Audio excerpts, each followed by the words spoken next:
Hello, everyone, and welcome to another Hacking Your Leadership Author podcast. In our new series that we're doing, we're extremely excited. We've had so many great interviews and great conversations with some amazing leaders who also happen to be leadership authors.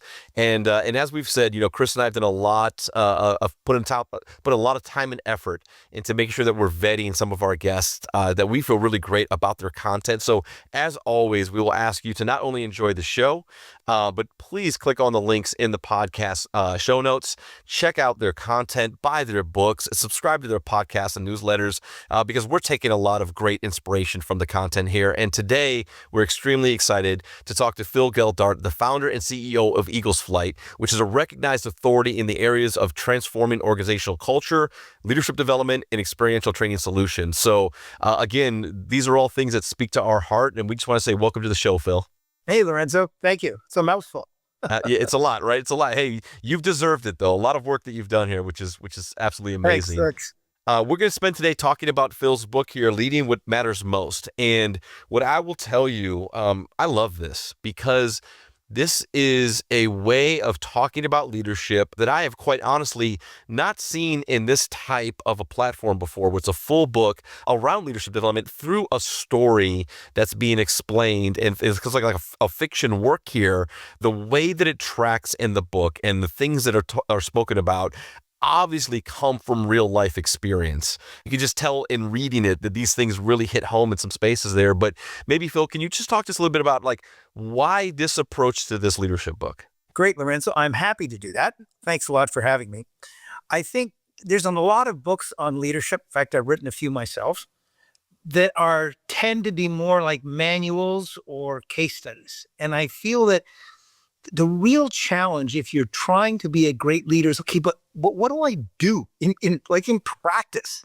I get the theory, I get you've given me the recommendations and I know what other people do, but I honestly feel that leaders wrestle with the day-to-day, but what do I do differently? And so I thought, trying to put it into the context of a story so you could identify with the main character, you go, okay, I could do that, or I could do that. That's not that complicated. So I chose that approach to try to help the reader feel like they could implement it. That makes sense? Absolutely. No, I love it because I think that, to your point, a lot of times as I consume, books, audiobooks, media, TED Talks, whatever we might have out there, sometimes it can feel very theoretical. And as you're reading and consuming it, you're thinking about, well, what does that do? How does that look? Does that make sense to me? Versus a read like this, which is like a story. And now I feel like I'm a part of this journey and I'm asking the same questions that the character's asking and I'm looking for the same solutions. And it was a very different experience from somebody who's consuming the content for me. Well, let me give you an example. Right early in the book, Bridget, who's my fictional CEO, wants to make a transformation, and she chats with a consultant, and the consultant says, okay, well, how committed are you? And she says, oh, I'm committed. He said, but how committed are you really? She said, well, what do you mean? And he begins to say to her, well, you have to make sure your executive team are on board. And she says, well, what does that mean? So then he says, well, if they're not on board, you got to be willing to let them go. And she goes, what? Let them go. So they have this dialogue. And I feel, very often we talk about, well, the senior management needs to be committed to the outcome. And everybody nods sagely, but they don't appreciate that to be committed to an outcome, to transform an organization, is an all or nothing commitment. You have to model it. You have to be there front and center. You have to use the language. And so in trying to explain that to her, she begins to understand in practice what it means to have senior management commitment. And then I'm hoping that the reader would say, okay, I can make a decision for myself. How committed am I to this transformation? So it allowed me to bring to life the real practicalities of what it would take to make change. And I love that. In a recent interview, you talked about this idea of hey, if I'm being asked to make a change, if I want to have some trust established here in making change, is my boss doing this, right? Is their boss doing this? And it kind of goes all the way up that way. And I love that, how you broke that down, because that's the important thing is if you're asking people to go through a change, how are you working yourself through the change curve? How are you as the leader role modeling these types of behaviors? And then can you you honestly put your hand up and say that and say like, no, I am doing the things that I know I'm asking my people to do, and I'm showing them that I'm flexible, that I'm learning agile. Am I sharing with them maybe even my emotions or my thoughts in going through this change as a means of being transparent with my feelings so that they can kind of align with me? So I love that you kind of brought that up. Did that come from kind of experience going into the book, or is this something that as you were writing the book, you kind of uncovered this nugget that you wanted to highlight? No, I've known this for a long time. We've done a lot of culture transformations. And I mean, I say we, Eagles Flight, the company that I lead, the big issue is very often helping senior management understanding their role in the journey. So I've had to go through the discussions that consultant had with Bridget many times.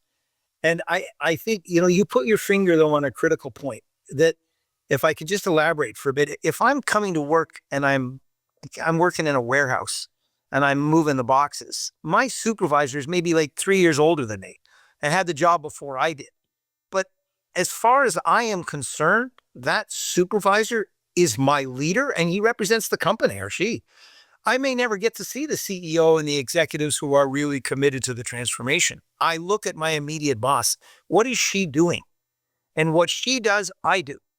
So I model on her. And if I'm having trouble, I look for her to come and say, okay, here's what you need to do differently. So she's got to be there to coach me. So this idea of the leader having to set the example and to also be skilled to coach me to follow that example puts huge pressure on the organization to then train that supervisor. And I think that very often organizations don't fully understand that your frontline leaders are generally not trained to do this kind of thing. They're trained to be good on process, they're good on policy, they're good on dealing with customers, they deal with their functional area well. But you have to start right at the most senior level and say, what do I want you to do or do differently in order to demonstrate the behavior we want everybody to do? And you've got to cascade that all the way down. And it's a lot of work. But if you get it right, then you know that every leader is actually able to model on their own leader. And so you begin to see that behavior change. So your point is critical. I'm just not sure most organizations understand what it takes to do it. Yeah, no, I love that because I've always believed in the same thing as like the kind of the impact of your day to day is really your experience at work is really impacted by two levels above your boss and your boss's boss. Like to your point, right? That is 95% of what you experience. That's right. So if you look at it that way, then they really become the manifestation of the organization's values and structure and expectations and all the things come to life for that person in those two levels of leadership. So that's extremely important. I love that you highlight that and you kind of walk through that. And then I think to your point, it's like, I think a lot of organizations and leaders at organizations understand that concept and they would say, Phil, 100% you're right. And then the next question is, how do I do it? And then how do I build work systems where I can validate that it's actually happening? Right. Yeah. And I think what I liked about the book is that there's kind of like this flow of not just here's the question, here's the answer, but then here's the work. Here's the issue. Something else. There's another thing that popped in here that's a problem. And then I love even like at the line where it was like towards the end of the book, and no spoiler alerts here, but hey, there's an issue and we're on top of it. And I think her response was like, I know you are. Like we've gone through this full journey now where we've built this element of confidence and capability at the same time, which I think is so apparent in there. But I think also as you've done this over the years and as you've discovered this as the thing, maybe what is that first thing that you would say to a leader who is trying to have the same journey that you've got in the book here? Yeah.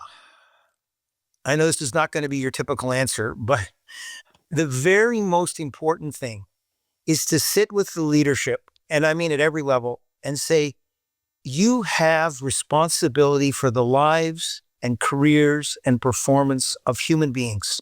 They're adults. They leave your job and, they're on boards and committees and they're raising families. And you are the one that in their job life, they look to you. And you have this tremendous potential that you can lead and nurture. And I try to help leaders understand that leadership begins with valuing the potential in every human being. If you simply treat that person for, all right, I pay them to do this job and they do the job, even if they do it well, you forget the fact they could do a lot more. I mean, in 5 years, they're probably going to be a manager. And then 5 years later, that they're going to be a director. They have that potential. So leadership begins with saying, my job is to release that potential. And that is actually not 100% altruistic. If you go to a board and say, okay, what am I paying you to be a leader? I mean, how much do I pay you? How much am I paying my leaders? And how much am I paying my employees? Are you getting the best out of them? Because if you're not, then why aren't you? Because I'm paying the salaries, I expect the very best. But many leaders say, well, firstly, that's a foreign concept. I'm being paid to release human potential. And secondly, I have no idea how to do it. But Lorenzo, it's interesting. If you think of the best leaders you've ever worked for, you perform better, right? They get the best out of you. So, okay, I got to be like one of those people. I want to be a best leader because I know for myself, I perform better for a great leader. So that then makes it much easier to go to an organization and say, okay, we've codified what makes a great leader. We will teach them. You got to make sure that they apply what we teach. I love that, Phil. And I want to go deeper into this concept of releasing human potential. As you explain this concept and the importance of it, which I completely agree with, and maybe people say they want to, but then their actions don't show you that they're going to do it. I would love to know more about that. Like, do you feel that's an element of not wanting to give up control? Is it ego? Is it protecting opportunities because they feel that others, when empowered and emboldened, may be able to take their role? Like, what do you feel are the things that are stopping some of the leaders from releasing the actual human potential? Yeah, that is a great question. And I think your average listener would immediately jump to, well, they don't want to give up control or it's their ego. I don't really think that's it for the majority. And let me see if I can paint a mental picture for you. Think of a rectangle, vertical rectangle. And at the bottom of this, you have me just getting into the job, my first job. I'm digging ditches out on the construction crew. And then I get promoted. And as I'm moving up that sort of vertical rectangle a little bit, as I get promoted, I got a guy working for me. But now I'm operating the backhoe. Then I get promoted again and I'm operating the backhoe, but I'm also doing a little bit of hiring because now I'm a lead hand. But as I progress through my career, I'm moving and keeping being promoted because of my competence functionally. I'm good on the road. I'm good with the equipment. I'm good at dealing with the contractors. And I keep getting promoted until ultimately I become a VP of construction or something.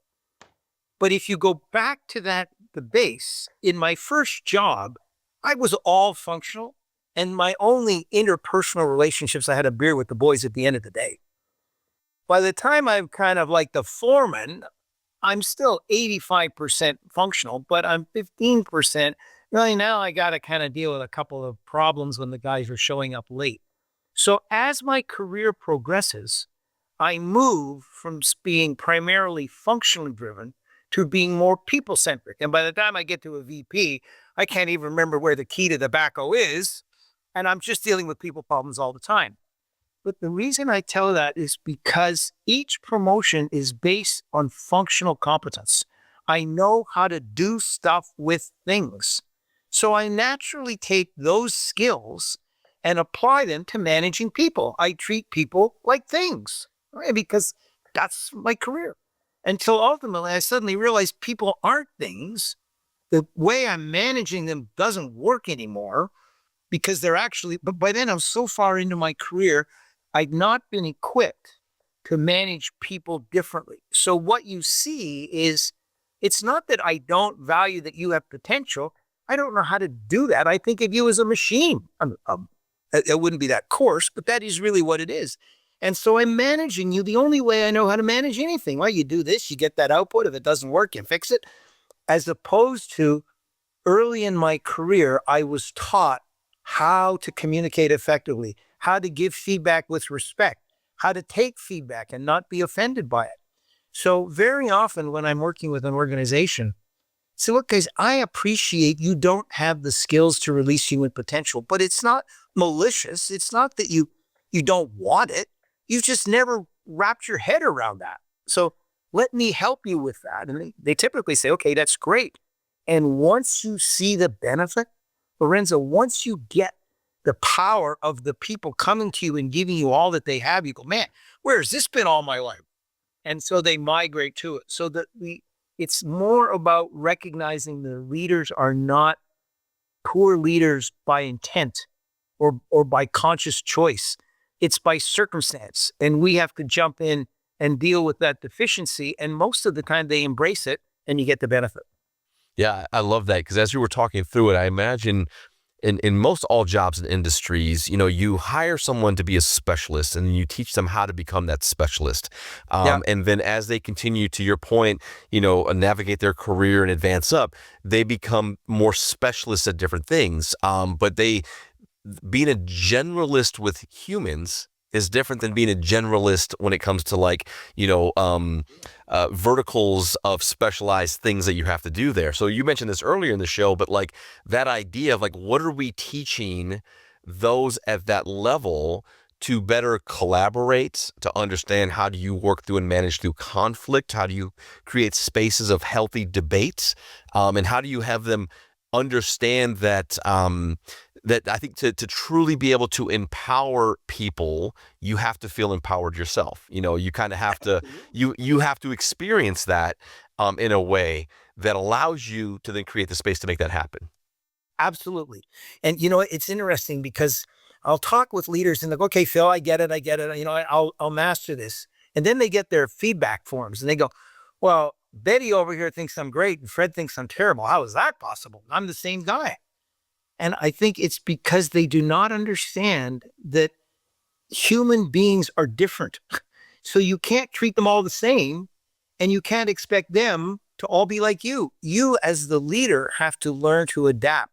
And we have in our communication course, we talk about style, fact, and passion. So if I'm going to deal with somebody, what is their style? How much do they like fact and how much do they like passion? And that formula changes for every human being. So as a leader, the leader, have to change. And when I do, then all my feedback forms come back saying I'm great, not because the person has changed, but I have learned to adapt. And I do that because I want to get at the potential, and therefore I'm willing to make the changes in my behavior that I need to optimize their contribution. Yeah, I love that. And you also mentioned this in an interview, and it's kind of this idea that, you want to write a book to help organizations leverage the fact that people want to give more. So like this whole thing is baked in. People want to give more. They're looking for reasons to do it. And the organization and the leaders of the organization have to find ways to want them to do that by role modeling that type of thing. But tell me more about that. Like, what do you mean when you're so when you're very confident in knowing that people want to give more? Yep. Well, most people want job security. Typically, they want either advancement or certainly quality of life, and therefore they want their organization to succeed. So like, if I'm here, I'm going to work, I'm going to do my best work. If my boss doesn't let me do my best work, I get frustrated, and that's part of the problem. So I think there's sort of an inherent desire to do well, and that can be killed easily if your boss is a bit of a, not supportive. But the moment you work for someone who causes that to flourish, then you jump into that. Now, the challenge is a great leader defines the sandbox for the employee. So the sandbox means I will help you determine as much freedom as I can give you, where you are not you don't have too much freedom, and therefore you could put something at risk, or you don't have enough freedom and therefore you get frustrated. So let's define your freedom of authority in your job. Someone comes to you to rent a car and the car's not there. Can you give them another car? Can you discount it? What's your freedom of authority? And then the person goes, okay, I now know the sandbox that I can play in. I'm not always worried that but my job as a least, and then you know what? Let's talk about increasing your sandbox. How can I help you grow so you can make more decisions, have a bigger impact. And you see that particularly, especially in the service industry, where you're dealing with clerks, and sometimes they've got no authority, they want to help you, but the organization has not given them the environment that allows that. And you can see how frustrated they are, as opposed to other companies where they're there, they want to help, and their sandbox size has been so well defined, they know what they can do. And as a customer, I can, man, I really like you. I'm coming back here again. But it's the sustained person. It's just that one organization has done nothing around the sandbox definition, and the other's done a great job at defining it and growing it. And that, I think, is how you get in practice what you're looking for. Yeah, and I love that. I think, there's a lot of articles over the years around Zappos when they first started, and kind of that concept of like whatever it takes to take care of the customer. And yes, we sell shoes. Somebody wanted to order a pizza. We'll figure that out, but like to your point, you know what I mean? Like there's that element. And I was talking to someone else the other day about the idea of the sandbox again. And she had a great analogy. She's like, well, that there's going to be sand that's going to spill over into the box next to yours. Right. And then real leaders will understand that, and they will help people to like, how do I open a door there? How do we allow some of that sand to flow back and forth as we create a partnership? So that's fantastic. Well, Phil, I really want to thank you for the time. I would love to let the people know, where can they get more information from you? Where should they go to buy the book and buy some of the other books that you've got there? And then the organizations, we have a lot of C-level executives that listen to the show that constantly write into us. How can they contact you around doing some of this work with their organizations? Wow. Great question. Thank you. You can find out about the company through eaglesflight.com. So eagle like the bird, eaglesflight.com. And you can find out about me at philgeldart.com. But if you go to eaglesflight.com, you'll find me. So there you go. Thank you, Phil.